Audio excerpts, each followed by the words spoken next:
And now, Mark Simone.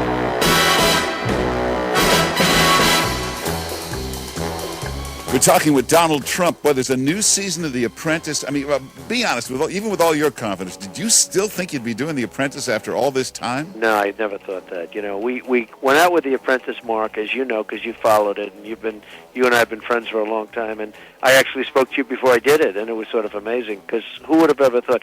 We've had 15 copies that have all failed, and this one continues to do great numbers and great ratings. We're talking with Rosie O'Donnell. Boy, I never thought I'd say this. I actually miss watching you on The View every day. Aye. 1 year was enough. I'm too old.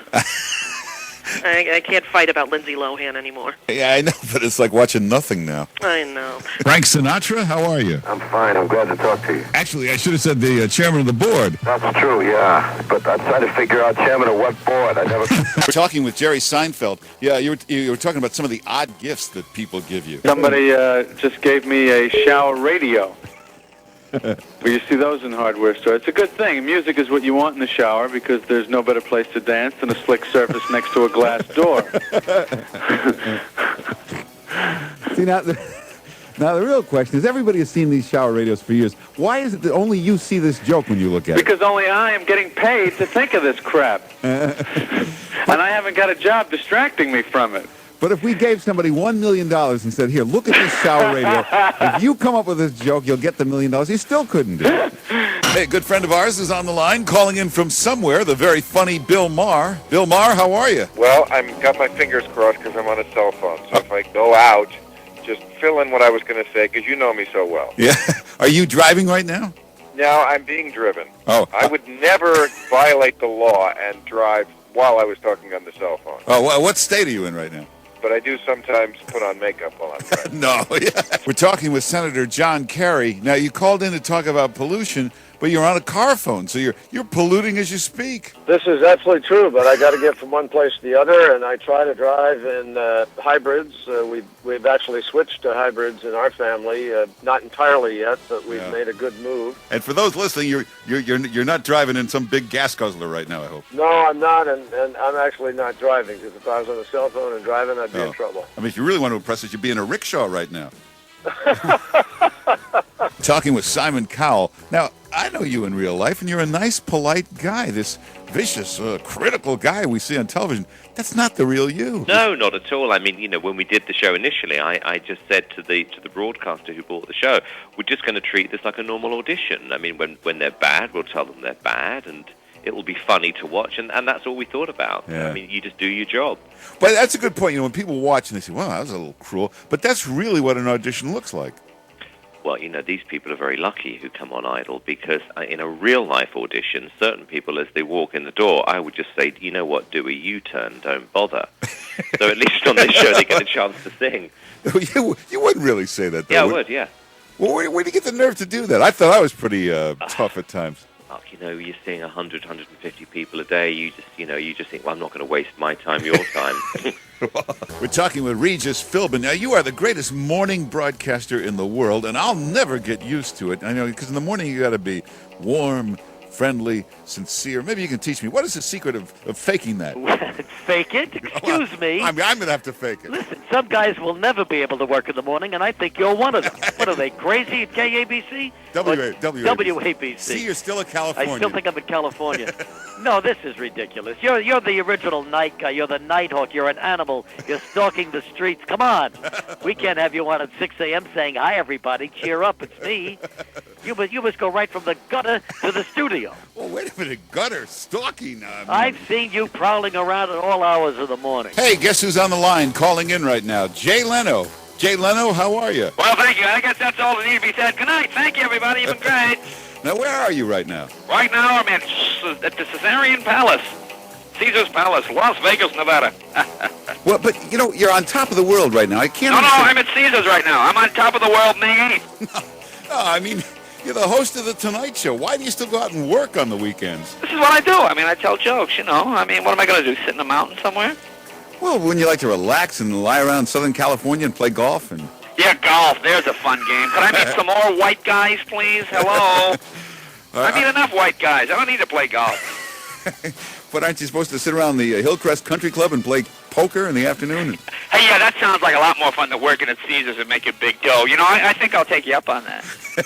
Yeah, I wonder what Jack Carter's doing today. Yeah. Well, he's the new star of late night, NBC's newest talk show host, Jimmy Fallon. How are you? Mark, Simone, thanks for having me on, buddy. I'm doing great. I'm not really nervous. I'm more cut into the nausea part right now. Just sick to my stomach, excited. You know why you don't have to be nervous? Why is that? Think about this. Every late night host that's ever been chosen by NBC, and they're the best at late night, every one of them has succeeded.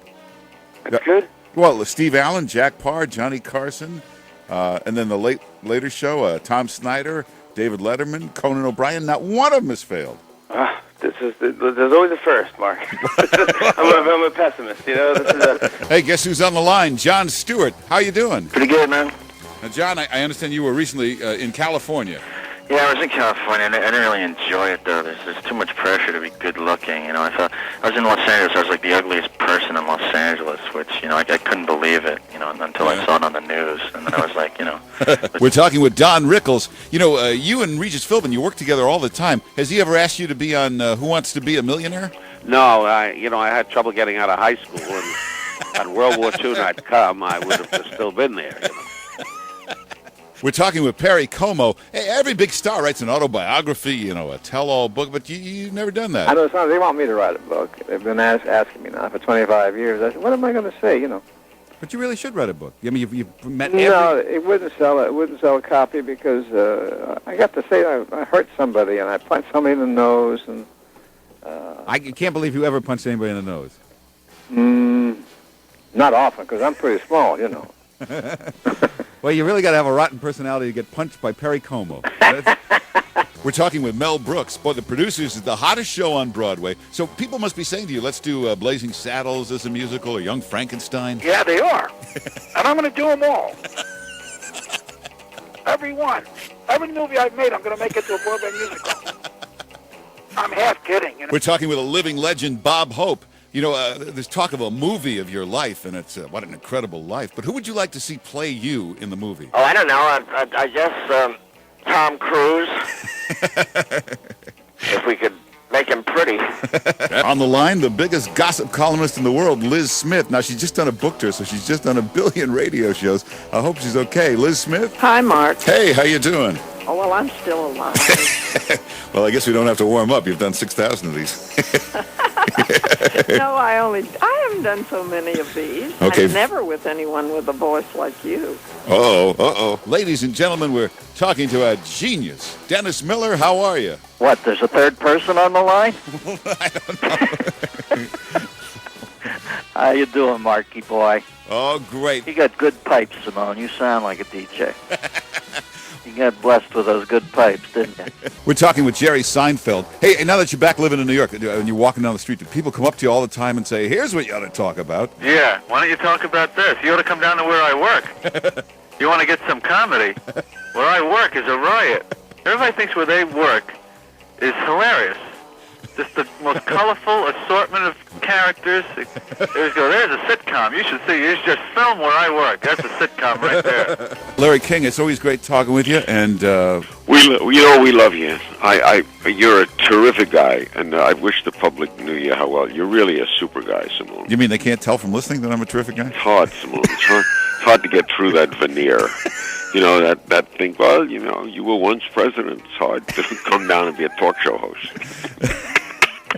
We love you, Mark. We're talking with the world's greatest anchor man, Brian Williams. I'm getting over the shock of you fooling around with other men. I was in the car listening to you the last time, and I heard you promote Bob Schieffer's upcoming. So you got a decision to make. You've either got to go with NBC or the other, brands X and Y. We're talking with supermodel Heidi Klum. Now, you're the most gorgeous woman on earth, but just to make us feel better, tell us that you've had somebody leave you, that you faced rejection too. Of course. I mean, especially when I started modeling too. I mean, not just with guys.